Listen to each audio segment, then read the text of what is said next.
So don't say anything incriminating at this point. Nah. No? I've already been through the Fed grind.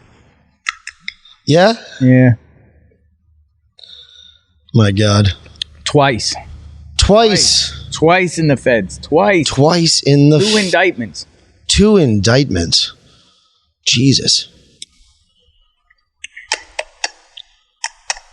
Let me give that to you now.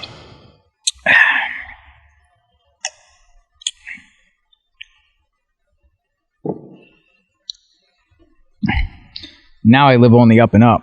That's what you gotta do.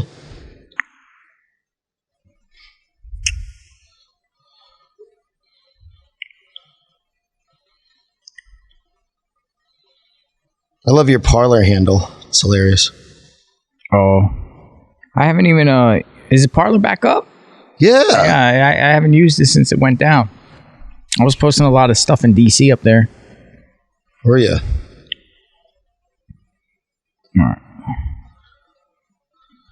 All right, I think I'll start the music. You got all that? Yeah, give me 1 second.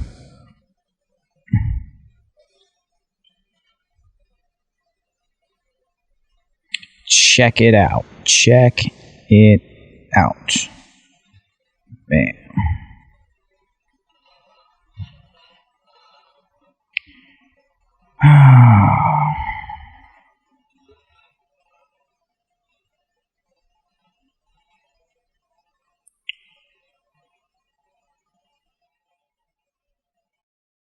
I'm in. Please share this, guys. You know, sharing is caring, and we're all getting totally screwed. It sucks. They stop us at every single turn. The Gestapo. Yeah, let's play it. The Gestapo's trying to stop us. 1, 2, 3. Fatbonzo.com. Fatbonzo.com. Fatbonzo.com. Fatbonzo.com. The mask is funny. That mask. Oh, yeah. How'd you like that? They give me the trespass.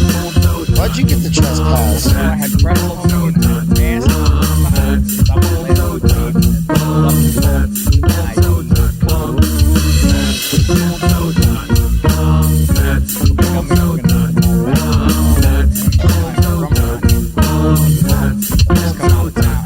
That's what I do.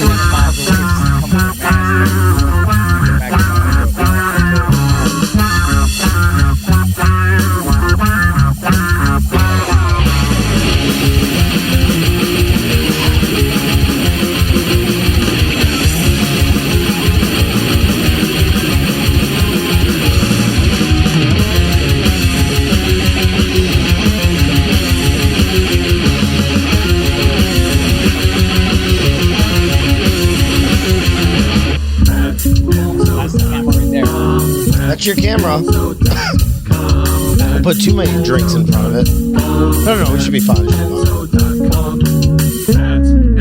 Just joking. We are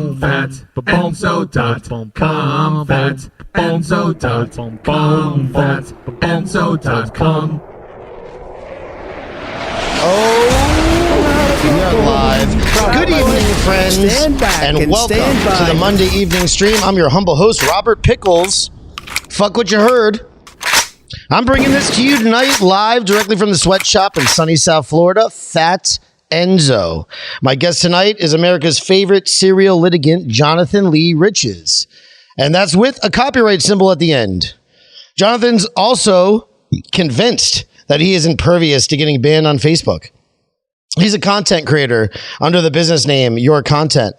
Travels all over the country stirring up shit, filming the border down in Texas, various MAGA rallies all throughout the state of Florida, masquerading as Muslims and photobombing Democratic idiot candidates. I know saying idiot and Democrat in the same sentence is redundant, so my apologies.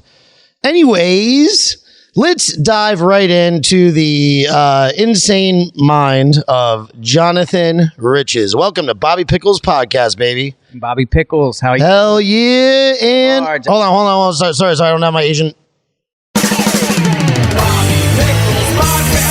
That's me. Bam! Love it. That's the whole thing. Now we're good. What's up, Jonathan Riches? Born to Ride 45, baby. Thank you for having me on. Thank you. What's up, man? Welcome to the show.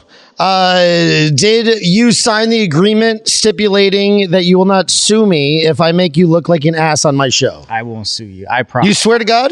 I haven't sued nobody in, 2 years now. So 2 years? I'm trying to keep that, Where's my Asian attorney? That stupid bastard. Absent again. I was the most prolific jailhouse lawyer in the history of the United States of America. Nice. That's what we want to talk about. That's what I'd like to talk about. Why don't we delve right in? I mean, you are the most litigious man. And this is the most litigious society in the world.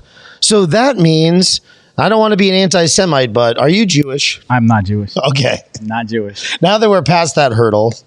So Jonathan. Remember I used to troll as Muslims for Trump, Jews for Trump, Jews for Clinton. Remember I used to troll all those rallies over the years. Bring me through it. Okay. So people that do not know Jonathan Riches. Okay. Why do you have such a in-depth Wikipedia page? All right. So no one on this earth has filed more lawsuits than me. I filed over 9,000 lawsuits in the course of my life in every state, local, federal jurisdiction, probably everywhere, every federal court, every federal court, you'll see a lawsuit in my name. You know, I was incarcerated in the feds. The feds caught me. I was 21 years old, going to college, making a career. I was in the hacking, freaking scene, HP scene, freaking PHREAK. What? Okay. What is this? Hackers. Hacking. You were a hacker. Freak. You were phone freaker. Phone freak. Yeah. So I was part of 2600 DEF CON. If anyone knows, you probably have some old school listeners. Back in the 90s was these voice BBS systems, chat rooms, telephone chat lines where you could call and you learn about the concepts of how phones work, optiverting phone calls, people exchanging credit card information, everything almost like the Silk Road before Silk Road. Wow. But it was all done on phones? All done on phones, baby. Okay. And, and then in the early 1994, I got my first computer, my gateway computer came in a cow box. A Windows 94, and started, on the internet, but it was mostly chat lines and everything like that. So, I was getting hooked up with different cyber gangs. There was these cyber gangs back in the day. And, we used to do nefarious things to one another. We used to SWAT people's homes, send, SWAT to people's homes on bogus 911. Did you order a bunch of pizzas? Pizzas, porta potties, everything out of the yellow pages sent to people's houses, So this is like Jerky Boys on steroids. Jerky Boys on steroids. But, it was crazy because... But then you also have a lot of people in the network. Correct. So, I learned a lot about the telephones. I learned a lot about credit. I worked for TransUnion, which is one of the three major credit bureaus, so I kind of had insight in, I went rogue. I did bad, nefarious things with that, and I went to federal prison. I got indicted for identity theft and fraud, wire fraud. So how did that happen? All right, so let me... So we created this concept, phishing. Have you ever heard of phishing? Phishing is PHISHING. Phishing is basically, it's like the band. But ING. Yeah. So we spammed out thousands of emails, and to extract personal information from people. And people believed, for instance, we were claiming we were AOL. And we would send out spam emails to hundreds of thousands of AOL customers saying, this is AOL, there's a problem with your account. In order to maintain your account, please submit your billing information, blah, blah, blah, on a form. And people would submit a social security number, credit card, blah, blah, blah. So, we took that information, ill-gotten gains, did a lot of fraud, bought a lot of materialistic things. I'm 21, highballing, bought a house, multiple cars. Now, were you working in at a telemarketing, boiler room kind of situation? No. I mean, I was... Or you were just doing this on your own, out of your house? On my own with a network of we had a crew across the country. Everyone lived in different states, guys and girls. Wow. And then the big indictment came down. One day, I used to go into banks with, fake IDs. We had an ID, we had a PVC printer. We were making driver's licenses and credit cards, and we would go into banks, and I would, get an account, wipe out people's accounts. So one time, I guess the feds were watching me in the act because someone told on me in Texas, and they were watching me, and then they swooped in on me when I was coming out of a bank. They swooped me up, shipped me to Texas on an indictment, and next thing I know, I get 125 months in federal prison, followed by 5 years of supervised release. Wow. 5 years of supervised release, baby. That's 15 years of my life incarcerated. Oh my God. Yep. Wow. From 21 till 21. I'm really bad at math. Well, by 36? the time I went through the process, but 35, because, I lost all my good time in prison, so I didn't get no good time. Federal system, you don't get no parole. You do 87% of your time if you behave, but, it took me a while to behave. So how did that happen that so they came down on you? Were the feds doing an investigation for a long time into this? Well, there was an individual out in Texas. He lived in Houston, Texas. He was doing something unrelated. He was he was using people's credit cards and sending large electronics to houses, UPS to people's houses, and then picking them up. So he got caught unrelated. He could have took the rap for what he did, but then he told the feds, "Hey, I know another guy that's doing something bigger in Florida, whatever like that," and drew the feds over to us. Isn't that always what happens? Always what happens, baby. I mean, I just saw that you were with another FBI guy, FBI informant, Enrique Tarrio. Oh, yeah, hanging out with him tonight. Mike Flynn. Great Isn't guy. that, wait, but hold on, let me find the Enrique picture. Let me share that. He's so, where is that? Oh God. It's going to take me forever to find it. But so I get sent to Texas. It's crazy about how the federal system works, and Donald Trump was right about the DOJ corrupt to a core, right? I back the blue 100%, right? I respect law enforcement. I got law enforcement on my side of the family, right? Mm-hmm. But when it comes to the federal government and the DOJ, they're corrupt to a core. I'm showing the picture of you and the other Fed. Two Feds together. So that seems to be the thing, though. Once they get one person, they get the other person, right? They get you to rat somebody else out, then you rat somebody else out. I didn't, et cetera, right? The good thing about me is I didn't cooperate. Everyone told on me, and I was the one that got sentenced to the most time, 125 months. Had no prior criminal record of any violence, nothing crazy. White collar guy, come from a good family. I just did cyber stuff, or whatever. And it was a shock to me. It was a shock because, when I pled guilty, which I did, there's federal sentencing guidelines. You do a pre-sentence investigation, they, background on you, whatever like that. My guidelines were 3 years, right? So I said, all right, I'll do, 3 years is fine. But then going in front of a federal judge was just so pissed off about, all the thousands of victims that we did and everything like that. She enhanced me. Federal judge appointed by Bill Clinton, by the way. Clinton appointed Democratic judge gave me 125 months in prison. It was shocked. I was just when she put the gavel down, I said 125. I almost threw up. I was sick. But then I was mad. I was like, F this. I'm gonna fight back. So as soon as I went to a federal penitentiary. I didn't go to no cupcake camp. I didn't go to no Fed, sweet place, whatever like that. They sent me to a penitentiary. So, I went to Coleman, Beaumont. Where is that? Coleman, Florida is a federal complex in Central Florida. It's up by the Villages, whatever. It's a complex, but they have penitentiary there, and they have low, medium, and high. But they sent me right to the high. So then, they throw me in with crazy people, big time drug dealers and everything like that. So I didn't really fit in. But, when you first got there, what, it was a culture shock.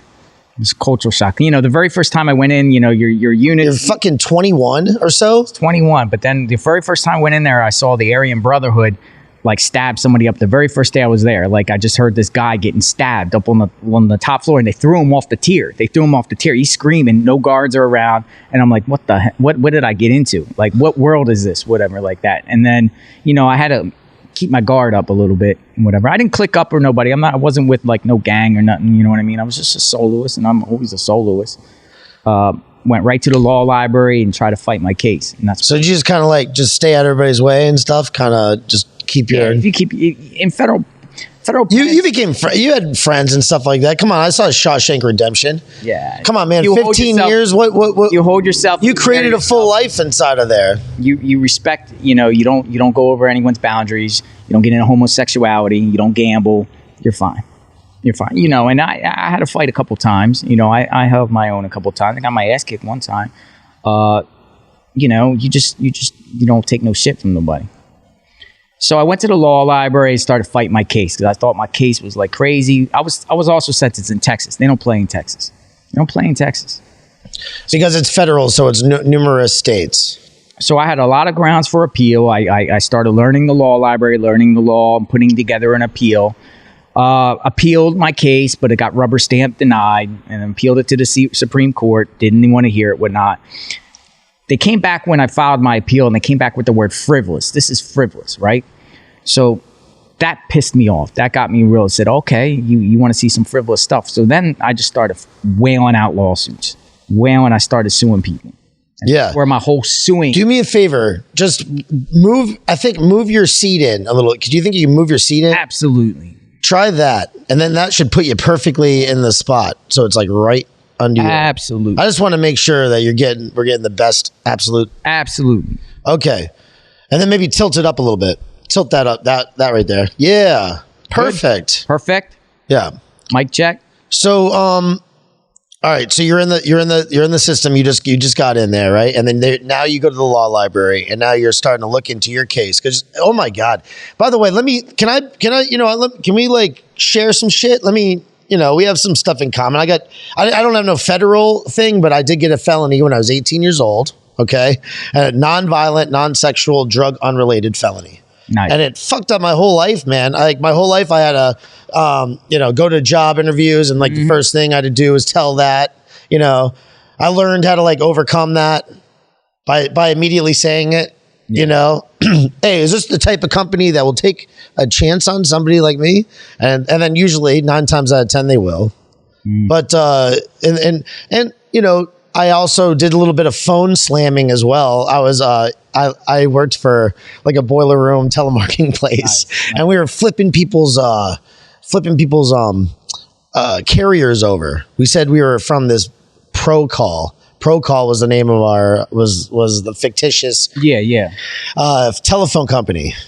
Calling, and we would switch you over to Pro Call, and then by the time you found out that you went from AT&T to this other company, you already had like a month of charges. Nice. It was called phone slamming. Phone slamming. I had to Google. So I was doing that. I did that a little bit. So I understand, man, being young and getting caught up in this craziness. But then you had the whole cyber aspect to it and stuff. So did you know what a code and stuff, or did you just like enough from like the MySpace era, that kind of stuff? Way before the MySpace era. These were. Again, they were called. This is how. What year was this? Mid-90s, early 90s. Mid-90s. Yeah, so these were voice chat rooms. So you basically use your telephone, and the 1 through 9, each one holds a room, and you can. So you're a little older than me. I graduated. I'm 44. 98. I graduated. I graduated in 94. Yeah. Okay. So you're like right out of high school. Right out of. Well, I was doing it probably in 89, 90 when I was like a really young kid. Teenager, get involved with the chat runs. It's like a whole fantasy world. But man, there's these cyber gangs. They click up and they do some really nefarious things. Chats on the using the computer though too. Well, the computers came in and enhanced it. But before with telephones, it was very dangerous because you could literally like swat somebody's house. You could opt-divert your call, make your call appear anywhere you want, because back in the day it was these baby bells. All the phone companies were baby bells. So you basically had Bell Atlantic, you had Ameritech, you had Southwestern Bell, you had Pac Bell, and you can jump around to switches. They're called 5ESS switches, and you could jump around and make your calls appear out of anywhere. So basically, I could call an FBI building all day long and laugh and say, "Trace me," and they'll never be able to find me. Back in the day, it was that legit. Probably now they can do it because these things now. You guys just figured out these like little workaround things. Why do those things exist in the phone system? It's just how it was. I mean, do they use it like in government maybe, and you just like found out what they use or something? Like, a freaker. Is it kind of like that A-B, like a select start kind of thing? Like, correct. And a phone freaker is trying to find the fundamentals and concepts how a telephone works. The switches. A phone freaker. Yeah, it's a freaker. P-H-R-E-A-K-E-R. Freaker. Just like the fish. Yes. So why do you guys replace the F with the PH all the time? It's kind of edgy. I think it kind of sounds edgy, whatever like that. So there'd be these hacker conferences, DEF CON, which is the you might hear it now. It's called the Black Hat Conference. It's held in Vegas every year, but it used to be called DEF CON. And like-minded individuals used to go once a year, and they all would hang out. And it would be like a convention. They would exchange codes. You could, information, databases. There was a lot of things going on back then. Behind the scenes. Sorry for being a tech nerd. Just make sure that that's not rubbing too much. The wire isn't rubbing too much on your vest there. No, because then that might interfere. But yeah, then we would you in cyber gangs, and we would click up, and then we would do some bad things to people, each other, and it was crazy. Some guys got some notoriety out of it. If you ever heard of the blind hacker, Google him. He's the blind hacker. He's the one they swatted over 500 people. They're the first people to SWAT. So when you hear swatting, it's basically is you're manipulating the 911 system. You're calling into 911 and making the 911 call appear from someone's home. And then you're saying I'll call and say my wife is holding a gun to someone's head in the house. Hurry, hurry, hurry, hurry. Oh my God. House. Wow. Basically, the police come to the house, and they could be just sitting there minding their nefarious jerky boy antics. And the cops just barge into their house, and there's been some instances. It's dangerous because some people got killed over that in recent years. But, we were doing it a long, long time ago. We were almost 20 years ago. Oh, my God. Like that. And so they lock your ass up in federal prison. So I went to federal prison for the fraud and everything like that, Because you took somebody's identification somehow? Yeah, we were making IDs, driver's licenses. We had a private investigating database. So, we could get everyone's social, DOB, driver's license number, duplicate on driver's license, and then get credit. Basically, in-store credit, people's credit cards, anything. Buy cars, get cars off the lot, anything you want to. Did you do that? I did do that, yeah. You got cars right off the lot? Multiple cars back in the day, yeah. Oh my God. The feds took it, though. Under the 1987 Money Laundering Control Act, they swiped me clean. See, that was tough. That's why I got 125 also, because I didn't have money to get an attorney, because the feds, when they swooped in, they just basically raided all my homes, took everything, and took everything from me. So I had literally no money. But until then, did you accumulate money? You were just accumulating? I had $865,000 in a safe when the feds took it. $865,000. They reported that it was only $40,000 that was found. Wow. So imagine that. Where'd that money go? Oh my God. Well, at least you didn't get the charge, right? Of that much money? Well, was it a less charge? What's crazy about the feds is here's the thing is they got statutes, right? So I'm charged with wire fraud. So if you look on the criminal statutes, wire fraud is 0 to 30 years. That's a broad statute. So you can get anywhere between 0 and 30 years.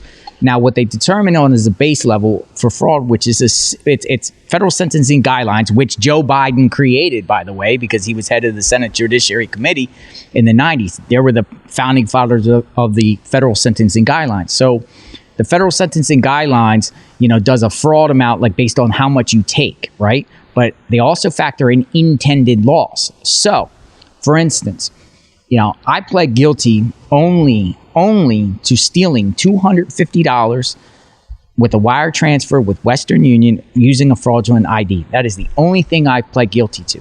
So, normally that would be base level 6. You'd get a couple years for that, right? The PSI comes around and says I'm a ringleader of an international identity theft ring with $1.6 million in fraud damages. And therefore, since I pled guilty and waived my rights, I can't challenge that. And I get sentenced as if I took $1.6 million. That wasn't proven by a jury. That's crazy. And a lot of people, that's the federal sentencing guidelines. It's not just white collar crime.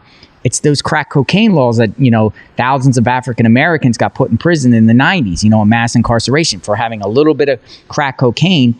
But when you're in part of a conspiracy, they're trying to say, even though you only had a little bit of crack cocaine, if everyone in your conspiracy, you're liable for everybody's stuff. Therefore, it shoots you through the roof, and all these African Americans were getting 20, 30 years in prison, and that's pretty much, why Biden destroyed communities. I mean, more or less, because thousands of African Americans were taken out of their homes, taken away from their kids, and put in prison for just little drugs. But this with me with fraud. This is fascinating. So you go in, and then now somehow you get into while you're in prison, does somebody teach you how to sue people or something? Like, how does this happen? Again, we touched on this before.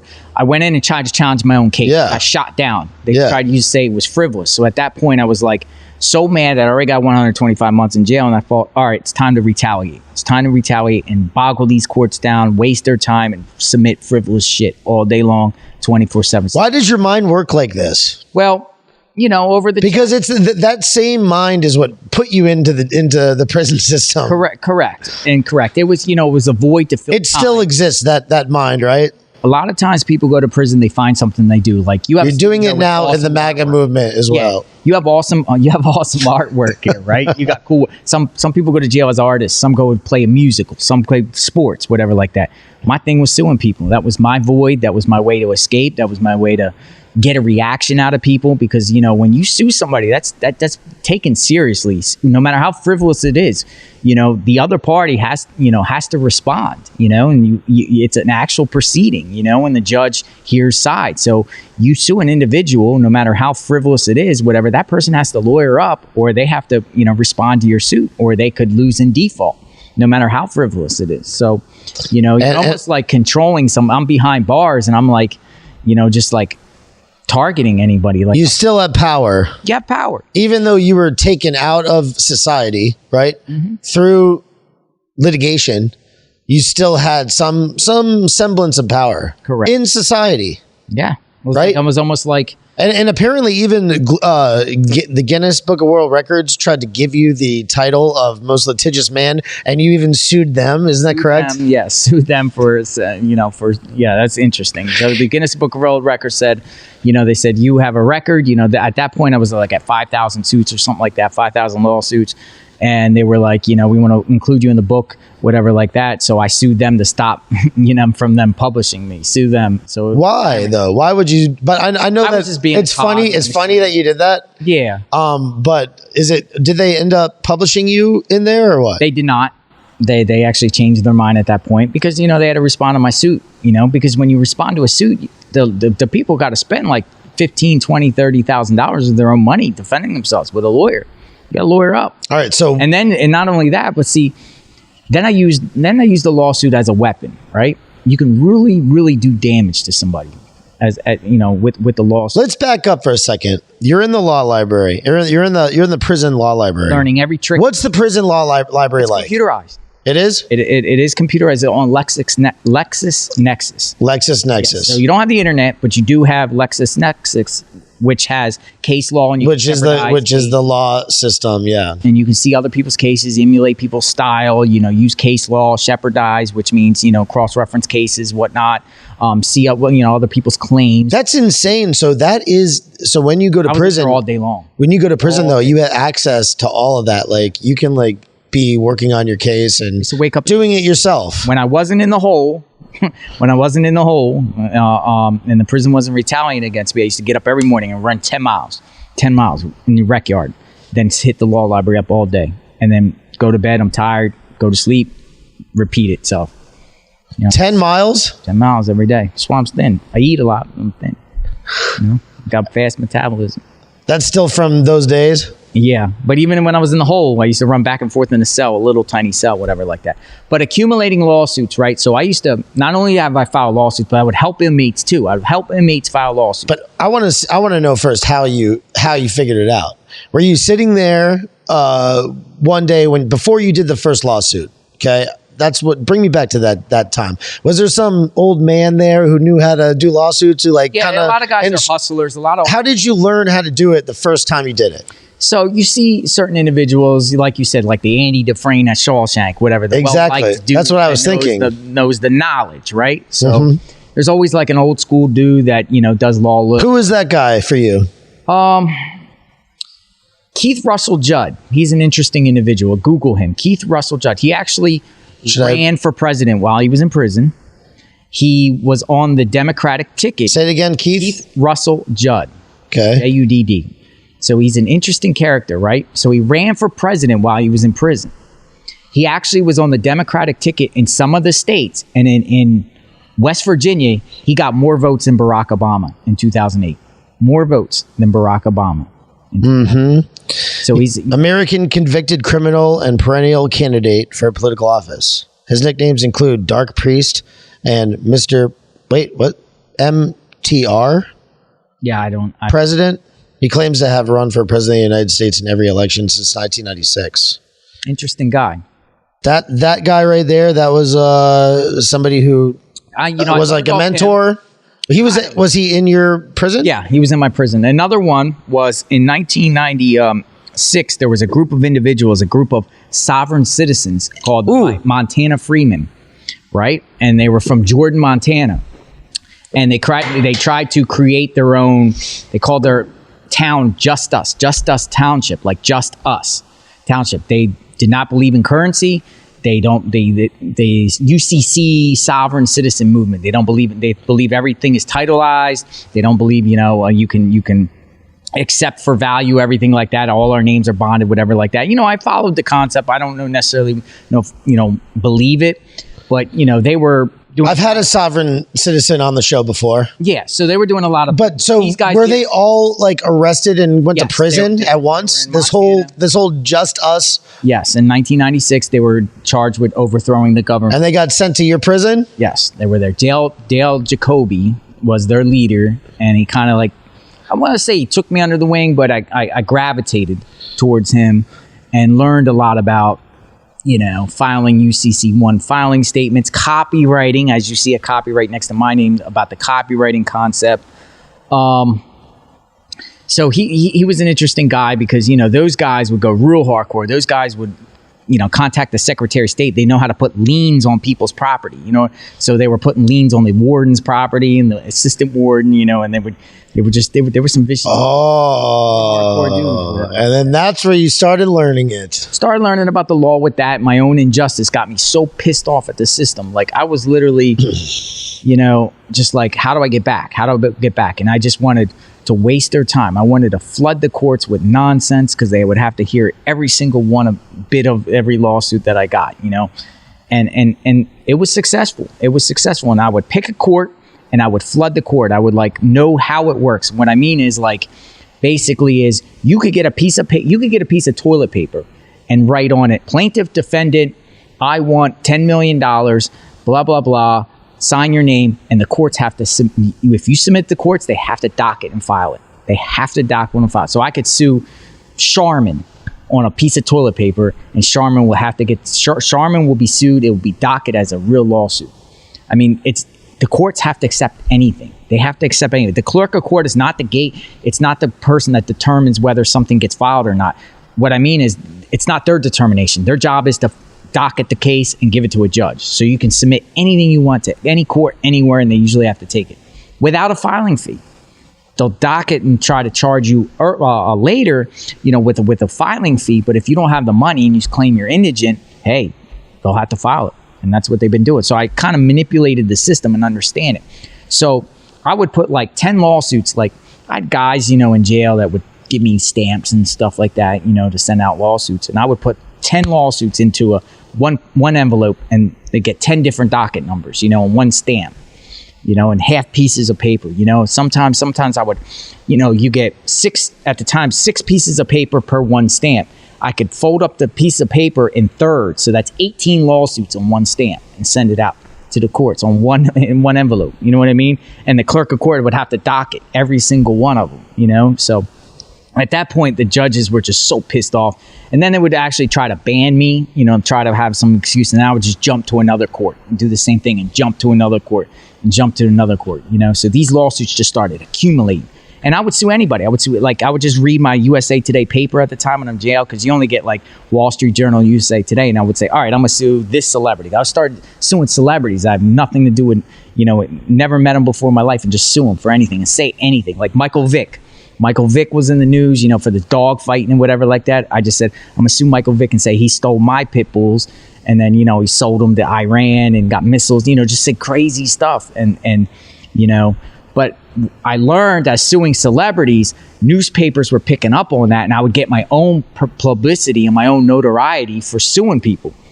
So, fans and different media outlets while I'm in jail start sending me letters. Hey, we want to talk to you. And I kind of got like aroused by that, like, oh, cool, I'm getting attention, whatever like that. So I just keep pounding, sue Barry Bonds, said sue him for stealing my steroids, sue Martha Stewart and say, she, whatever, did with my bedding, like she soiled all over my bedding or saying, pissed all over my bedding or, crazy stuff about anybody, Bill Gates, I said I was the founder of Microsoft. He stole my idea. Anybody, just I was taking celebrities and hip hop art. I said 50 Cent, all his lyrics in the club was mine. That was my idea. You know what I mean? I said Mike Tyson, sued him. I said he bit me in the ear in a bar. You know what I mean? I was a bar and he just bit my ear, and I seek $10 million for emotional distress, and all these celebrities get sued. I said Allen Iverson, I taught him how to play basketball, and then he stole my basketball, whatever like that. So they have to hire lawyers, and some of them, and then their lawyers claim this guy, my client, like Iverson, never met me before in his life, whatever, but I'm probably in their heads too. Have you won money? I have. You have? I have won money before in lawsuits. Oh my God. Kraft cheese for food poisoning. So it's not all frivolous though. 99.9% of it is. You always can find a lawsuit. There's ambulance shoppers. You always can shop around and find a lawsuit. And that's what I did. So I was on that time filing lawsuits, helping people file lawsuits. In jail, I was starting to get a respect among the inmates because at the same time, I was like, F the system. Challenge anytime, like in prison, like once a year, a new warden will come into town and try to act all tough and say, hey, we're going to take away the TVs or the microwaves or something like that. So we would like stage protests and stuff like that. And I'd be like the ringleader of it or whatever like that. So over time, the prison would retaliate. So you would get into politics there. Get into politics, yes. Over time, the prison would retaliate against me and ship me around on diesel therapy to different prisons around the country. Like, next thing I know, they're telling me pack up and send me out to Victorville, California, the pen out there, which is in the middle of the Mojave Desert. Then they'll send me to Florence, Colorado. I went to Florence, Colorado at the ADX with all the terrorists that we see on the news, like Terry Nichols and Richard Reed, the shoe bomber, and Zacharias Moussaoui, the 20th hijacker, and, these crazy terrorists, Ted Kaczynski, the Unabomber. They were all in the same block as me. When I was on ADX, locked down, in retaliation for filing lawsuits, whatever like that. I went on hunger strikes. They force fed me. They used to strap me in chairs and force feed me. Because when I put my mind into something, I just go ham, man. I go hard. And, I would, there was times where I went on multiple hunger strikes. And when I say hunger strikes, I'm talking like I would lose like 50 pounds. And they would literally have to strap me in a gurney and roll me into medical and stick like NG tubes down my throat and force feed me. And I said, I'm dying for the cause. You either going to give me what I want or you're going to take me out in a body bag, and go ham. And I learned that was a weapon too. If anyone that doesn't like their prison sentence and goes to jail, go on a hunger strike because you can get immediate results. They will give you what you want, because besides suicide, that's like their nightmare, because you waste so much of their resources in jail on a hunger strike. Because Borough Prison's policy is if you go on a hunger strike, the associate warden has to be present. The chief clinical director of the medical has to be present. They have to have a SWAT team present. They have to roll you up, strap you in a chair, cell extract you from a cell, roll you into a medical, force feed you, and then keep you there for 2 hours to make sure you digest properly and roll you back. Then they got to do all the paperwork and everything like that. You're wasting hours of their time just on one person. Imagine if everybody went on hunger strike. Yeah. Listen, you have a crazy Wikipedia page. I mean, so is this real? It is real. So it is? Over the time, I eventually did my time. I lost all my good time, got out of prison. Got out of prison in 2012. 2012, got out of prison. I served the entire 10 years. Mm-hmm. So I just jumped into trolling at that point, right? That's when I Can I read a little bit of this for a second? Go ahead. Jonathan Lee Riches, born December 27th, 1976, is a former federal prisoner, inmate number 40948-018. Known for the many lawsuits he has filed in various United States district courts, Riches was incarcerated at Federal Medical Center, Lexington, Kentucky, for wire fraud under the terms of a plea bargain. His release date was April 30th, 2012. He was arrested violating his federal probation in December 2012 when he left the Eastern District of the state of Pennsylvania without permission. He allegedly drove to Connecticut and impersonated the uncle of Adam Lanza, the shooter in the Sandy Hook Elementary School incident. You son of a bitch. That's fake news, right? This is how, no, I'm saying this, I exploited fake news. So when I got out of prison, I started going to Facebook and started hanging around with the conspiracy theorists a little bit. I'm still in politics. I'm filing lawsuits against Obama and all that. But Sandy Hook happens. Sandy Hook happens. First James Holmes happened in Aurora, Colorado. So, it's interesting with James Holmes' case because the day, the guy that shot up the movie theater in Aurora, Colorado. Okay. Yep. Yeah. With the pink hair or something. Yeah. So I went to I went out there and went to his arraignment, but I put a dress on and a wig, and then when he got arraigned, I was like, I stood up and I just said, he's part of the Illuminati. This is this is a government conspiracy, false flag, MK Ultra, start. Now, wait a second. You don't believe any of this? You're just saying it? I was just making a scene. And then the judge kicks me out, whatever like that. I feel like you just terrorize everything. Like was having fun. No, but that's what you do. Yeah, kind of. You love terrorizing people. Wreak havoc a little bit. So Sandy Hook happened. So as soon as Sandy Hook happened, I got in my car, went right up to Sandy Hook. So when Sandy Hook happened, there was a makeshift memorial of the victims that they put at the school. Tons of media was out there, whatever like that. And I said, well, let me see if I control the media a little bit, right? So I saw the memorial for the victims. I got on my knees and started pretending I was crying, right? So next thing I know, all these like fake news reporters, New York Times and New York Daily News Post and Huffington Post and those idiots, they start flashing, their cameras in my face. Hey, you're very emotional here. What's going on? And I just winged it. I said, my name is Jonathan Lanza. I am the uncle of the shooter. I'm here to pay respect to the victims. And they were like, what? You know what I mean? What? And next thing I know, I'm like surrounded by by people like a press conference. And they believed me. I was the uncle of the shooter without any fact checking, without any identification, whatever like that. And I just winged it. I said, I was just with Adam Lanza 2 days ago at a barbecue. I can't believe he did this. We're distraught. He was having an emotional problem. He was on FanApp. I said he was on FanApp. Psych medications that caused him. The next thing you know, InfoWars and everybody's putting stories out that he was on FanApp because, it came through me. Like it came out the BS lie. But that was like the start of fake news showing that these people are fake because these sources. But what you even see too is that, and look at right behind you. If you see right behind you, it says 9/11 was inside job behind you. Move your head like this for 2 seconds. You see it. Boom. Yeah. There it is. Yeah. But what I've noticed too that some stuff, like for instance, Capitol stuff, like is fictitious when it comes to like whatever Alex Jones was reporting, kind of, and you see even those are manipulated. Like even InfoWars is manipulated. All the media is manipulated. Even the alternative media is manipulated, isn't it? Exactly. And you know how to do it. Yeah, man. And it was crazy because then I got violated because I left the state without permission. I went and I was on federal supervised release. So they found out that you had driven all over because you're on the news. I was all over the news as the uncle shooter, and somebody got wind and contacted the probation officer. Next thing you know, they come and swoop me up and send me back to prison, whatever like that. Judge wasn't happy. He gave me like 30 months for a violation. What? 30 months. Really? Well, they were like, oh, so then you went back? You went back? I went back for 30 months. Yeah, they were saying, you made mockery out of a tragedy, a national tragedy, whatever like that. But at that point, I was under like a low security. I was in Fort Dix, which was just like a camp. What did your parents think of this when you? I mean, at that point, do you have siblings? I do. I have a sister and my parents. Right, so.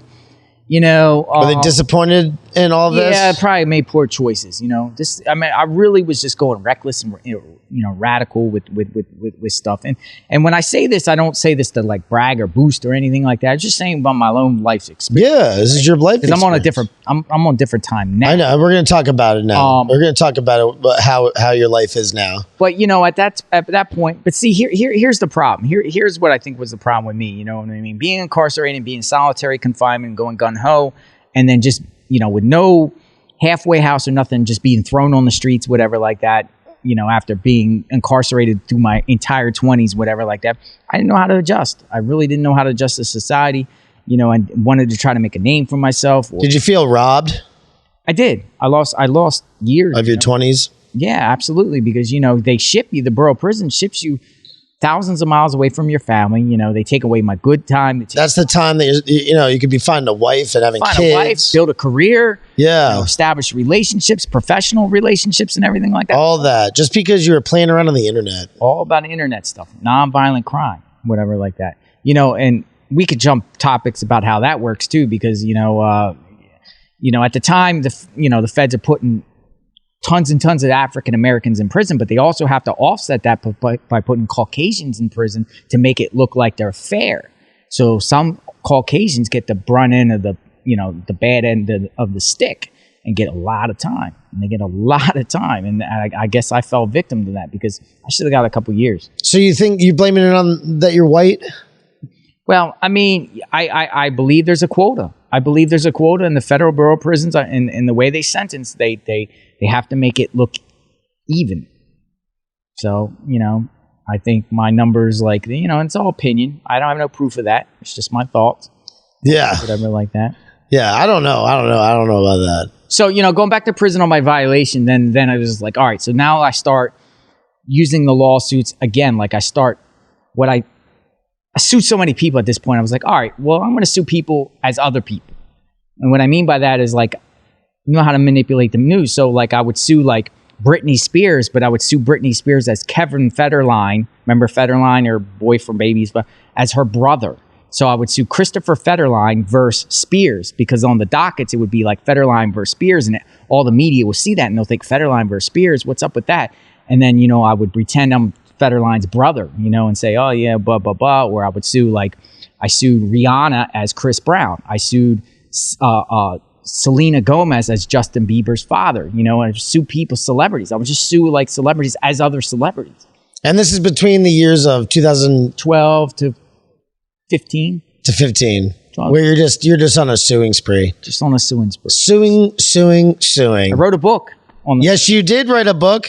You wrote a book entitled, hold on, let me see it. It is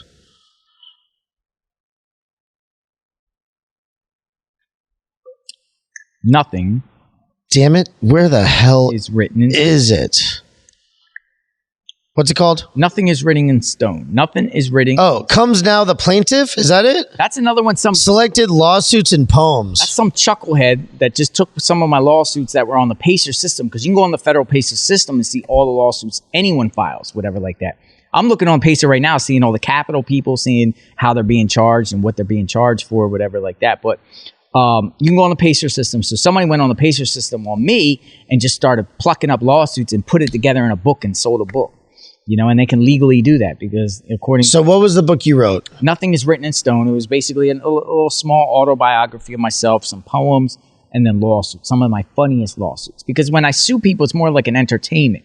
Looking at it out from an outside perspective, people kind of chuckle and laugh at some of the allegations that I say. It takes like a writing skill to file lawsuits? It does? I think so, because I'm a writer now. Yeah. I work for I am too. Now. Yeah, absolutely. And it kind of gives me. See? Nice. Bachelor of Arts in English. Beautiful. University of Florida. That's what hard work gets you. That's where hard work gets you. That's right. Yeah, so suing people. But it does. But I understand. Listen, I have pretended to be an attorney before. Have you? Yes, I set up like an entire website and stuff. I mean, I'm not going to completely admit to, things. This is all just in jest, anyway. But I've created characters. Azrael Schumacher, the super. Or Picklesimer. Bobby Picklesimer is another pseudonym I have. But anyway. Call me the Lawsuit Zeus. The Litigator Crusader. The Patrick Ewing of suing. What I like using it for, those are awesome, man. Yeah. What I like using it for is I don't like paying an attorney all the time to, number one, do trademarks and all those things like that. You could do those on your own.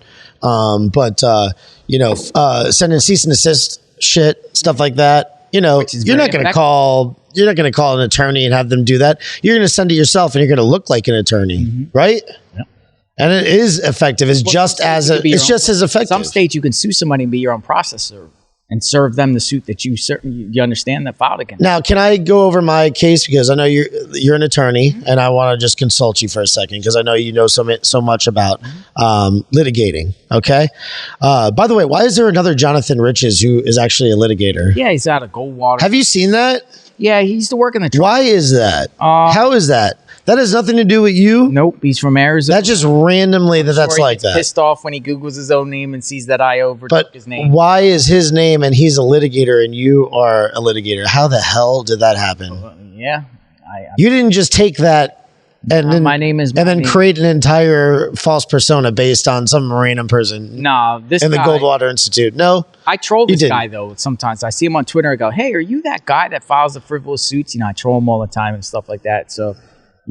He's someone's different entity. I don't know what his deal is. Okay, so Jim Carrey stole my name, and this is what happened basically. Okay, my last name is Piccirillo, Robert Piccirillo. That's why I go by Bobby Pickles, and I've been doing the podcast since 2009.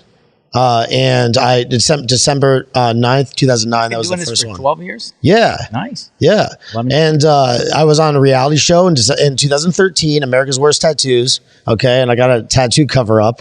Nice. And while I was getting a cover up, I pulled out all my shit and I did the podcast with the tattooer, right? Mm-hmm. And so I think that they kind of like got this idea from that, because good artists copy, great artists steal. I don't know if it's too close or what, but here's the thing. All right. Then I have the show that you're on right now is Bobby Pickles Podcast, and the plural is after the S. You put the apostrophe after the S. Yes. Okay. So Jim Carrey goes by a guy named Jeffrey Piccirillo, goes by Jeff Pickles, and he has a show called Mr. Pickles Puppet Time. And it has a Pickles is just a funny name. I know, but it has alliteration. No, man, the whole Piccirillo Pickles thing. Yeah. It's never been done before. No. And I did it first. And I actually have a trademark. I trademarked it and everything like that. But what do you think? Like, yeah, do you think? Now, how close is this? So they didn't take the first name. They use a different first name, but they use Jeffrey Piccirillo, Jeff Pickles, and then Mr. Pickles Puppet Time. Yeah, and then I'm Bobby Pickles, right? Bobby Pickles Podcast. And it's all the same way, where it's B's and P's and stuff, right? And an apostrophe after the S, the same way. And that Piccirillo Pickles thing. And then on top of it, here's another thing to add insult to injury, really. If you want to know the truth, these guys are repeat offenders, because they did the same thing, this production company. It's it's a Showtime show called Kidding, okay? The whole show, particular show that he does, it's based on a false character, which I think is based partially on me. Okay. At least they get the name and everything like that from me somehow, because I was doing the podcast and I was on this reality show, and the thing came out after. Yeah. Afterwards, they came out with the show, right? But it's also based on like Mr. Rogers. It's Mr. Rogers and me mixed together. And if you know, good artists copy, great artists steal. So you could picture some shitty writer out in Hollywood who's not very creative, who sees a podcast, Bobby Pickles Podcast, and knows that the name is Piccirillo. I put it right in the description, the podcast of Robert Piccirillo, a.k.a. Bobby Pickles. And they could have easily taken that, twisted it around, and they did the same thing on another show to Pauly Shore. Pauly Shore, all about the comedy store and stuff. Jim Carrey, his whole character is based on that, like Pauly's family owning that and everything like that. And Pauly was even on a podcast talking about it, how it was so eerily similar to his life. So I really feel like that production company that Jim Carrey is working with to develop these Showtime shows, all they do is they just rip people off. So my philosophy is, when you sue somebody, you actually sue not knowing Am I just paranoid? Well, I sue people sometimes knowing that I'm not going to win, but that's not the objective here. The objective is to boggle them down, waste their time, and financially drain them. So, for instance, different states have different rules. I'm from Pennsylvania originally. I love the state, great state of Florida is a great state, but Pennsylvania is my birthplace. Pennsylvania, when you sue somebody in Pennsylvania, if you lose, you do not have to pay their attorney fees. Some states you do. The losing party actually has to pay the plaintiff's attorney fees. The defense. I hope you don't mind me smoking weed. No, you can do it. So what I would do if I was in your shoes is, like, Pennsylvania has 40, 50, 60, something, multiple counties, right? Sue them in every county in Pennsylvania. Sue them. Sue them in Pickett County, Philadelphia County, Allegheny County, Chester County, Delaware County, all the counties in Pennsylvania, and sue them in every single county. So they have to respond to every single county, even though they don't have even jurisdiction there. But you're drawing them into them, and they would have to get a lawyer for that county, get a lawyer for that county, get a lawyer, get a lawyer, get a lawyer. Eventually, they're going to come to you and say, what do you want? Like, what do you want? Stop. Because even if you lose these cases, you don't have to pay their attorney fees. You're boggling them down. You're forcing this media production company to get a lawyer to defend themselves, because they're sure ain't going to do it themselves, because they'd embarrass themselves. Especially if you know a little bit about the law, you can just. And then not only that, but once you file a suit like I do, you file a bunch of motions, because the more motions that you file, the more their lawyer has to respond to the more motions. The lawyer charges the client. Why don't I just really sue them, like legit? Well, if you sue them if you sue them, right? Remember, you got to help me sue. Pro se, you got to help me do yourself. this. Mm-hmm. Hard to win against a lawyer. That's your one thing that's going against you. When you sue somebody individually yourself, pro se, you're going against their lawyers and stuff like that. They have bar license. They can defend themselves. They have the resources, everything like that. So it's harder. Pro se people are hard to win. Even they always say, like, anyone that is their own client, their defend themselves in court, they're going to lose. You're going to lose. You're not going to win. So pro se yourself, you do it and you sue them, you won't win. I'll be honest. You won't win. You won't win. So you would either have to try to find a lawyer, that will take the case, or sue them for vengeance. For what? Vengeful thinking. For vengeance? Yeah. That's how I would do it. But legitimately, of course, you got copyright claims, and you got trademark violations, and you got stole property, intellectual property. Right? Don't you think I have something like those two things are kind of weird. And when you put in, listen, the name Piccirillo, by the way, mm-hmm. There's a whole list of 100 most common Italian American names. It's not on that list. Mm-hmm. All right, and it's pronounced Piccirillo. The double C is a cha. Nice. Okay, but why? Our family Americanized it. How many families Americanized it? Now there's two things too. I could show that I was on the show and stuff like that, and so somebody must have saw that. Right? Well, it's fucking weird. So you take your. So where they didn't take both names. They didn't take both names, but they took that whole Piccirillo Pickles paradigm, which I use in a podcast, and then Bobby Pickles podcast, Mr. Pickles Puppet Time. Nice. Isn't that fucking close? Yeah. It's retarded. I don't know. And I've asked a couple different people about this, but you're the perfect person to ask about. As a lawyer, have you contacted a lawyer? No, I haven't really. No, I'm an idiot. I haven't. No, but you not because I feel like I just felt like it was like it was like a lost kid. Exactly. Like I thought that they would have their Hollywood, right? I don't have the money to. Now, keep in mind, I don't think your podcast grows and gets bigger, they might sue you trying to say I thought, what I was thinking? I would love for them to do that. That would be the best thing that could possibly happen. I would love for them to do that. Yeah. That would be the greatest thing ever. I would be like, wow, you guys really. And I've been sued myself. Huh? I've been sued myself. So. No, I would win that. If they sued me, I'd win it. Yeah. Definitely. But I have the trademark. Were they out of California? I think so, yeah. Yeah, so if you sue them, you would have to actually sue them in their Can I pay you for, help? It's interesting because I haven't filed a lawsuit in over... Do you want to be an attorney at some level? Not anymore. I'm on politics now.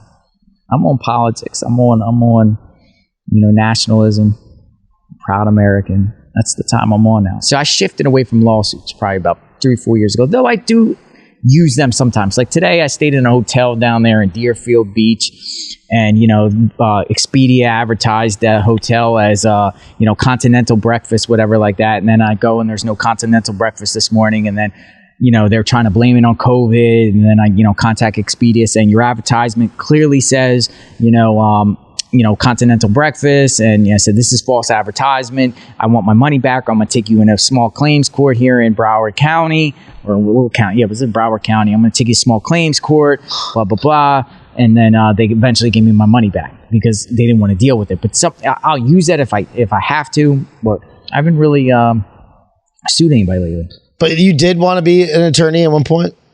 I could have helped. Yeah. And legitimately, because I met a lot of interesting people and friends in you have to write that it got as, life sentences. I got friends in prison that are serving life sentences for nonviolent crimes, and they deserve to get out. They deserve to get out, and they can't. They got no remedy. So I would like to help them. I'd like to help people that are incarcerated or a long time. Tell me about the Muslim photo bomb. The Clinton. Yeah, so when I got out of prison, when I got out of prison after the violation is 16, whatever, or 15 or whatever like that, I started gravitating towards politics hardcore. So Trump comes into play, and I'm fascinated from the beginning. Really fascinated. But look at this guy. This guy is a federal convict. I mean, he's been causing trouble all over for the majority of his life. That was like perfect. And then but how is that good for Trump that he attracts us deplorables, Hey, because we all have like shady pasts in some way, kind of. Well, I just think the media just was like just demonizing them and everything like that, and I was like, well, I can relate to that. But are we good examples? News and everything. Yeah, absolutely. Whatever like that. So Clinton started having rallies, across particularly Pennsylvania, because that was a battleground state. So every rally that she had, I dressed as a Mexican, I dressed as a Muslim, I dressed as a trans dude, for Clinton. When I was a Muslim for Clinton, the campaign saw me and was like, hey, come with us. And they put me directly in back of Hillary Clinton, as a Muslim, what for a photo op, because, the Muslims love Hillary or whatever like that, and I used to troll them, man. I used to troll all these people, Clinton, everything like that. But I got Clinton one time because I dressed as a Muslim, had a black kufi on, and then I got up front. They put me up front. And then when he was making his rounds for his handshakes after his rally, that's when I shook his hand. I was like, Bill Clinton, you're a rapist. Alhamdulillah, like that, and I spoke Muslim. I saw Inshallah, and... what is that? Alhamdulillah, I don't know. It's a Muslim term. I'm gonna show some of the pictures right now. Yeah. Oh my God. So, I'm going through. And I would go to Trump rallies too, and I would have fun at Trump rallies too. At first, I was kind of trolling around at Trump rallies, even though I'm pro-Trump. I was going around as like Muslims for Trump. Were you wearing Trump? Everything for Trump. I was going for like all kinds of outfits. I thought it was kind of cool going as outfits because outfits get a lot of attention, and I was like attention seeking.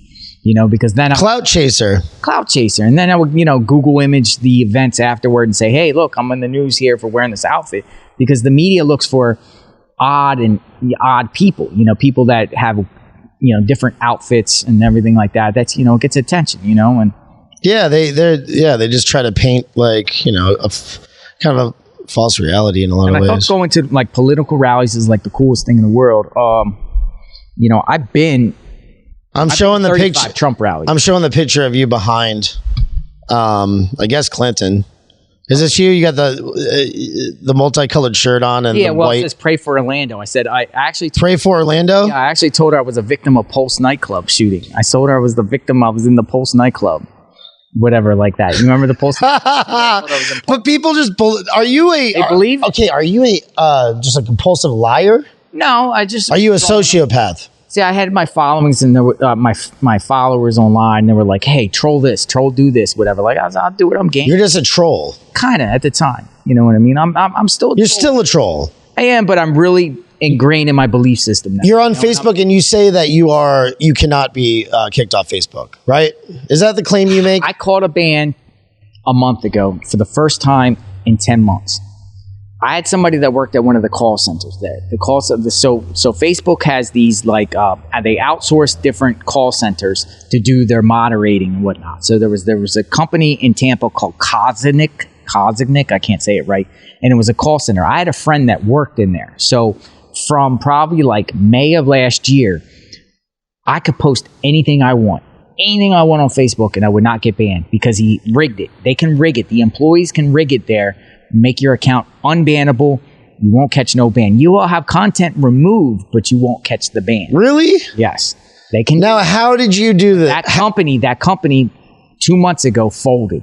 Or they not the company, but Facebook didn't renew their contract. So all the employees there no longer work there. So now I don't have the connect anymore. And then coincidentally, a week after he loses his job, I catch a 30-day ban. Oh, so you had an So insider. I'm back on the bands. You had an insider. I had an insider. And you Because there's a lot of people in, like, you live in St. Petersburg now, is that right? Yeah, Tampa area. Tampa area, right? And aren't there some Facebook employees out there? Yeah, the call center's there. The call center's there. So you I had a friend. You scummed your way in there at some point. Yep. That's what happened. A Trump supporter that works for the company. They do hire Trump supporters. Yes, they do, but they kind of like stay on the down low though a little bit, right? I think so. I think he was a little discreet about it, whatever like that. Because Tampa, did he lose his job? no, they Yeah. So they got different call centers. A lot of them are in San Antonio right now. They're called different names. I don't know them offhand. There's like 6 or 7 different companies, whatever. Like, but any of us could. Now you don't have your shield. I don't have my shield anymore. But now you're screwed. Yeah. No, listen, I've already been kicked off. I've been kicked off Facebook, kicked off everything. Twitter, everything, basically. Instagram. Yep. But, now. Get ready. That's what's going to happen. Hey, I'm ready. Yep. I'm ready. But, I love political rallies. I love Trump. And that's all I do right now is Trump. I know. That's where I met you. I've seen you at numerous political rallies. You're out here tonight for, Mike Flynn at the Trump 45. I actually went to Flynn's trial when he was in Washington, D.C., when he was going through his court proceedings. I was out front. There. And actually was taking on Antifa because Antifa was trying to crash his court hearings and everything. Really? Yeah, Antifa, him and Manafort, him and Papadopoulos, they all went through the same Barrett building, the federal courthouse in Washington, D.C. All those guys got indicted in Washington, D.C. Well, I was in Philly. I used to go down all the time and sit out there, and support them, whatever, outside their court. I'm sharing the picture right now of you guys. Yeah. But, I've been to Charlottesville. I've been to all 3 D.C. rallies, Capitol. You were at the Capitol? I was in the Capitol. I was in Did Portland. You go in the inside? I did not. I was on the outside. All right. I was on the outside, but the feds contacted me about it. Yeah, what'd they say? Who'd you give up? Antifa that don't like me because I dox Antifa all the time. That's what I do online is try to expose Antifa. They made false reports and try to say certain. I'm showing the picture of you and Flynn right now. So Antifa was showing or told the feds that I was like people inside the Capitol, certain people, and it wasn't me. I stayed on the lawn. Mm-hmm. I was outside on the lawn, but I openly say it. I don't care. I didn't do nothing wrong. You're allowed on the lawn. There was no barriers. Under your First Amendments. No police saying they couldn't be there. I didn't climb over any barriers. I didn't go on the steps. I was outside on the lawn. I was waving a F Antifa flag, a giant F Antifa flag. I was running around DC all those weekends with a big F Antifa flag and just having fun. Yeah. So you get into this whole thing because Trump comes out 2015 or 16. As soon as when you're in prison, were you hearing about Trump at all? They like president. They like Trump. I was ending up. Well, were you here? No. You weren't aware. They like Trump as the entertainer. When did you become aware of politics? 2015. Before that, no. I would troll and sue politics and sue politicians, but you never really thought about politics in a in a serious deep way. Yeah. Now my belief systems are very strong. Like literally, like I don't think I would like for instance, like I was just saying the other day, like if I ever saw like Nikki Haley or Pence, whatever like that, I would be like, hey, can I take a picture with you? Now my beliefs are so strong. I'd be like, you're a rhino. You're a freaking rhino. You sold out on this country. That's how I would be because I'm entrenched in my belief system now, and it's no more game playing. It's no more game playing with these people. I hate rhinos. I hate Antifa. I hate BLM. Hate all the leftists. Hate them. Hate communists, Marxists. I hate them all. I hate them with a passion. And my life duty at this point is kind of away from the lawsuits, frivolous stuff that's done. I'll do it sometimes. Sometimes I'll be a little trolly. But I got to expose them. And that's what I'm going to do. That's what I do. I enjoy doing. I hate leftists. Yeah. It sounds like you should be a Proud Boy, probably. I've been offered. Yeah? Yeah. Yeah. I got a lot of Proud Boy friends. I got a lot of Oath Keeper friends, 3%ers, bikers. Want to ride 45, baby. Yeah, I see. You're the consigliere. Is that right? Yeah, what is that about? George Colella. Did he make you that? They made me this wonderful vest. They seen a lot of my work that, again, I in Florida, particular Florida, we got to hold the line. So, there's BLM and Antifa up there in Tampa and Newport Richey, Florida, St. Pete.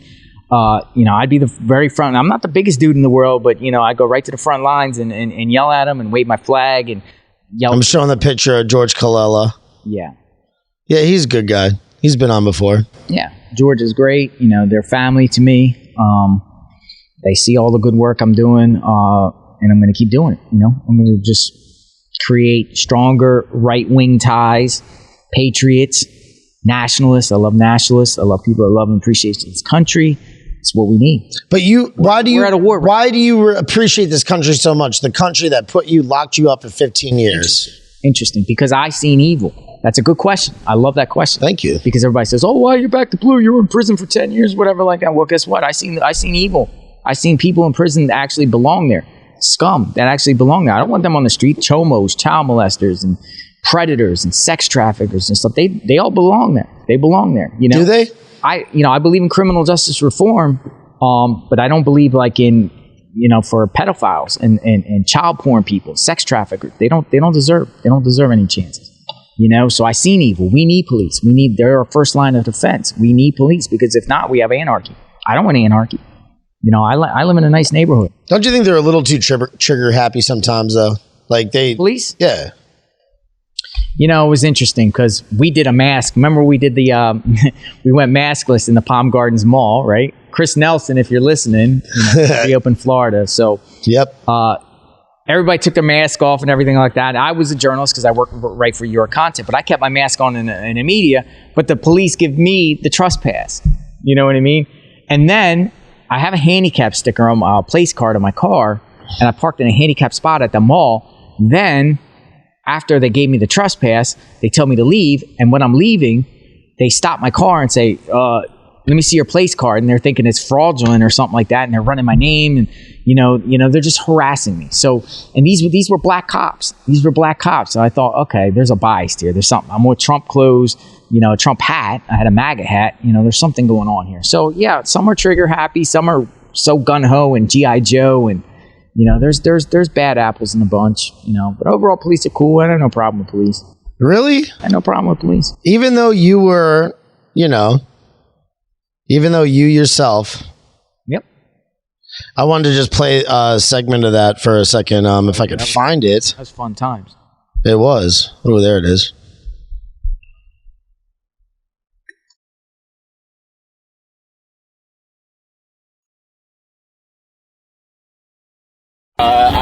My name's Chris Nelson. I have led several groups, reopened South Florida. All right. Somebody else coming right. Okay, awesome. We have stood up for the truth. We have stood up for people. We have stood up for our city. Fast forward a little bit here. We will not stop using it. We will not. And we will. We're in front of Runcie's house. Oh, is this here? So they're all going to go in with their masks. They're going to take it off and show, say no to masks, just like this. I am in my official capacity, so I'm going to keep my mask on, even though I support this cause. But I am documenting the experience. I am press. And I want to stay and follow the rules and follow the laws. These people feel that mask laws are unconstitutional, mask mandates in Palm Beach County. So they're going to go in and then they're going to play Twisted Sisters. We're not going to take it anymore. So I'm going to go in there and document the experience for everyone. Your content, check out your content on Facebook, and we'll see what happens here. There it goes. Excuse me, lady. Just to let you know that this is a private property. So, where are you guys heading? We're going to the store. Huh? We're going to the store. Okay, so let me tell you. What's the deal? Okay. You do what? You do what? Shopping? Yeah, just Shopping and filming? Is that all right? Shopping and filming? Is that all right with you? We can't film in here? No. It's a private property. You cannot film. You can't use your cell phone.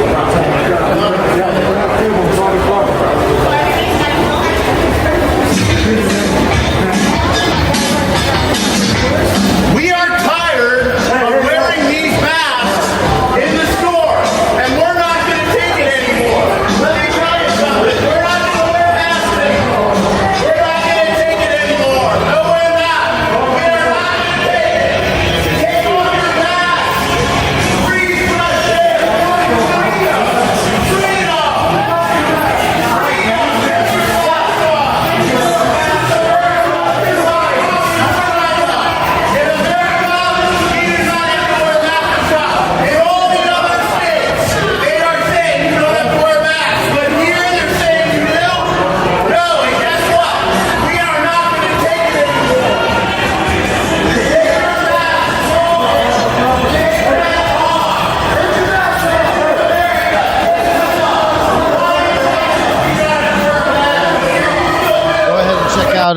check out the Fat Enzo page. See the rest. This is a little bit of Jonathan talking to the police. I'm a predator journalist. I was here seeing what was going on. I'm not part of that group. I have my mask on the entire time. I have my mask on the entire time. Doesn't matter. He has the right to trespass you for any occasion. Like a journalist, he has the right to trespass anybody from the car. Causing trouble. Right? So it was interesting. So, me and him, Chris Nelson, we were down at Robert Runcie's house 2 days ago. You know, the superintendent for Broward County Schools. We went to his house because he got arrested. He just got arrested for perjury. So me and Chris actually went in front of his house to protest, to demand his resignation, demand he gets fired, whatever. He lives in a gated community. We also went into IHOP without a mask, and they chased us out and threatened to call us the cops on us and everything. You're a political troll. Having fun, baby. You found your spot again, once again. Having fun, you know, and... would you say this is a scene? Yeah. Right? Publicity stunt. No, but like the whole thing, the whole like MAGA movement, all the people within it that you meet and stuff, it's like a scene. It's great. Do you know what I'm talking about? Everyone's a character. Everyone has their own personality, and that's why it's unique. Everyone has a unique characteristic to themselves, and it's fun, man. I'm making lots of MAGA connections, you know, being invited to events and whatever like that. I go and document it. I have fun. Sometimes I participate. Sometimes I document it. It's the best of both worlds. It's funny that you do. It's hard to like. Sometimes it's hard to figure out what you're going to do. You're going to document it or participate in it, right? Yeah, or both, because I consider myself a gonzo journalist. Me too. You know, being me part of the story. too. So, you know who that guy is, right there, right? Yes. That's the King Gonzo journalist, Hunter S. Thompson. Hunter S. Thompson. Yes. So you know, I kind of incorporate that style, and I have the 100% backing of my boss to do that. You know, that's my job, to poke the other side, whatever like that. So I go to Antifa rallies and trigger them and get reactions out of them, you know, blow bullhorns in their face as I'm reporting and calling them whatever to get their reaction. You know, that I do that. That's what I want, you know? So it's fun, and I will continue to do it. It's not going to stop. See, the thing about it is, like, Antifa has attacked me. I've been punched. I've been assaulted. I've been threatened. They shot liquid in my eyes and everything like that. But I like to document it, and then once they do that, I chase them down, watch them get arrested. You know, I like to see Antifa get arrested. So I almost bait them into touching me. Do something about it, because you're just gonna get booked. You know, and then I can start, you know, going to the court hearings and play like I'm a victim, you know, and just, you know, watch them get fined and sentenced or whatever like that. Girl just got probation because I was in Tampa at Ilhan Omar. Ilhan Omar was speaking at CARE, you know, that terrorist organization. She was speaking at the Hilton in Tampa, and I was out there with my MAGA friends, but I had American flag, and I was baiting this Antifa girl, and then finally she got so triggered she ripped the American flag off my back and started running off with it, but she did it right in front of the cops. So the cops grabbed her and slammed her down, and then they're taking her in the cuffs, but I'm following. I'm pressing charges, you know, and I'm like making a joke out of it, and she's getting dragged away by handcuffs. So you triggered her, and she got a year probation for it. Whatever like that, you know? So you're dangerous, Jonathan Lee Riches. So another dude, like, same thing. Like, we were flag waving on the Pinellas Trail, and this guy comes up on a bike, you know, and starts saying crap about Trump. Oh yeah, F Trump, whatever like that.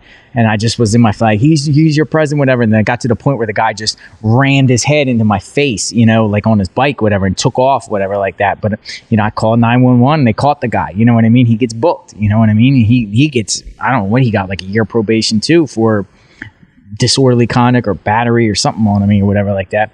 But I'm going to sue this guy in small claims court too for busting up my face because I had like a bloody lip or whatever like that. But it's fun. It's fun stuff.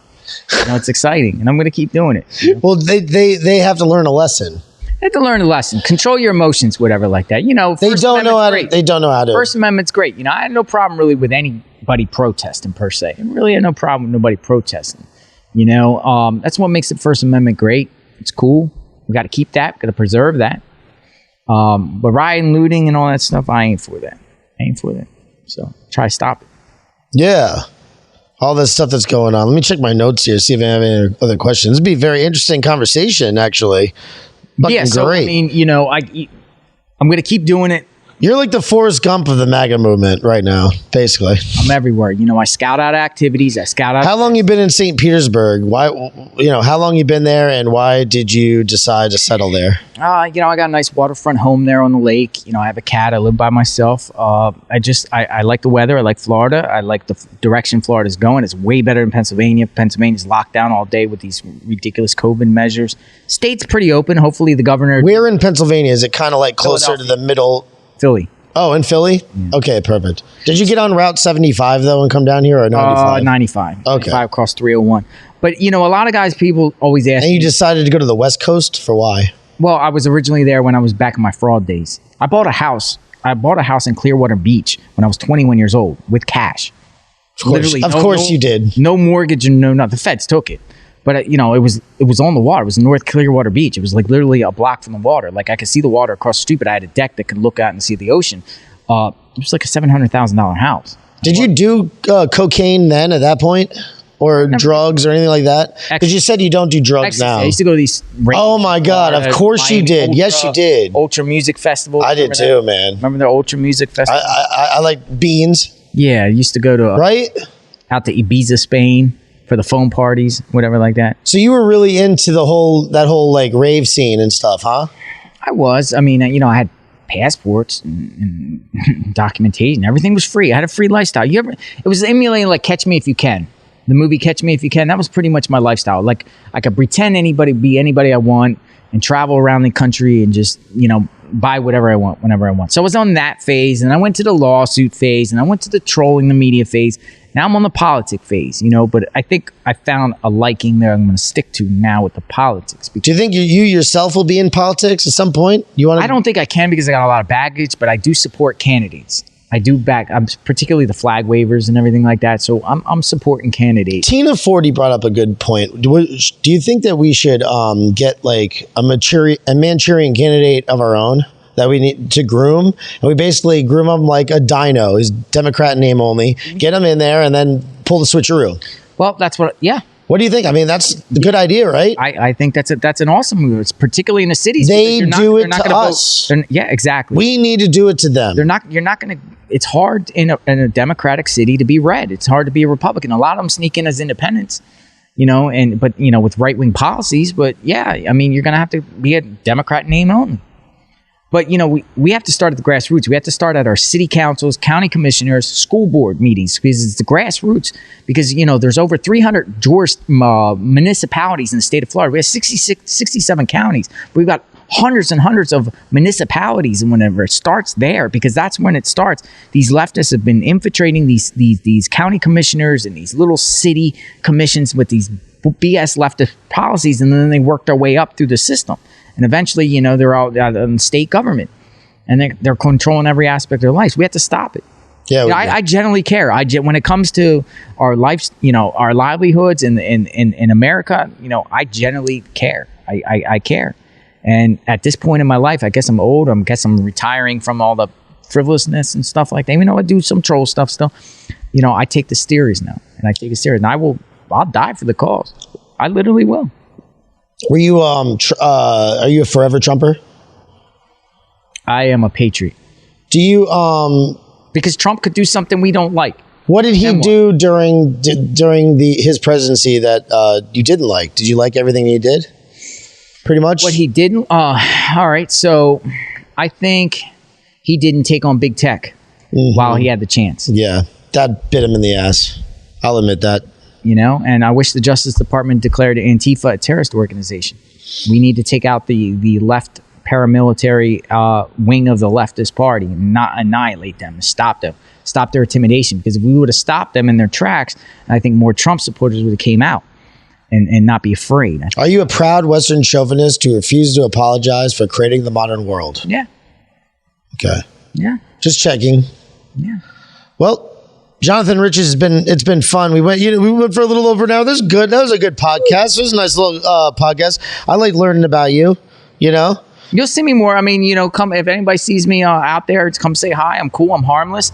I'm for you. I'm pro right, and you know. What do people? You want people to be able to reach out to you on Facebook, or that's the thing, right, for you? Yeah, because I have, you know, Facebook is the thing for you right now. Mm-hmm. right? But again, if that's like the baby Biden, platform. Biden That's comes the down here for a little rally, goo goo gaga baby platform. mark my words, if Biden comes down here for a rally, I'm blending in as a leftist and going into his rally, and I'm going to crash it. I'm going to crash it in the middle of it. I'm going to call him a rapist, pedophile. Well, can you please include me? I want to do this too. So much fun. I want to do this sick stuff too. Well, let me tell you. Why are you all over? You're all over the state of Florida, aren't you? Just going back and forth, putting miles and miles and miles on that car, huh? I get paid to do it. I get paid. My job, once the content, I videotape and I put it and we redistribute it and it goes to different sites and, I get paid while I do it. Nice. You want to pick up a podcast too to distribute? Yeah. Come on, man. Help me out. Good. Huh? Your content. I'll talk to my boss. Talk to your boss, Nick man. the Hat. Remember that name, Nick the Hat. Google him. Nick the Hat. Nick the Hat? Yeah, Google him. That's my boss. That sounds like he's an interesting guy too. He has his own story. Is he Italian? He's Greek. He's Greek. Okay, Nick the Hat. Nice. Why do they call him that? He's a what's the word? A mover and a shaker. God, that's a funny. Nick the Hat. Your content. It's a funny area over there. In that area. My boss Pinellas. used to work for the National Choir. He used to be a writer for the National Choir. So, we got a lot of good. Yeah, the Inquirer. I think the Inquirer is coming up. National Choir. David Pecker in his Star Magazine, National Choir, and all them, whatever like that. But yeah, we got a good, nice little gig going. We produce stuff and get out there, and we got connects. We know what's going on whenever there's something going on. Cool. We create our own stories too. You do? Yeah. Like you said, gonzo journalist. Be a part of the story. Create your own story out of the story. Create your own story, man. All right. Love it. Well, listen, thank you so much. Thank you. For watching the Monday evening stream, ladies and gentlemen and scums. If you're in the market for custom t-shirts, check out fatenzo.com. For our line of pseudo-intellectual party tees, check out fatenzo.shop. For Perry's and Proud Boys swag, check out proudenzo.com. I'm Bobby Pickles, and I've had an outstanding time with you this evening. I appreciate you very much, but I appreciate you more for liking and sharing this podcast. There's a 20-year-old nerd sitting in the back room at Google with cum-crusted, pants, deciding who wins or loses in life because he learned how to code while living in his mommy's basement. Are you going to allow that? Fuck no, you're not. So go ahead and please share this to Facebook. That's the main scum. Those are the main people, right? They're the worst people. Facebook, Twitter, Parler, if you have to. All right. And arrivederci. See you later, guys. God. Bam.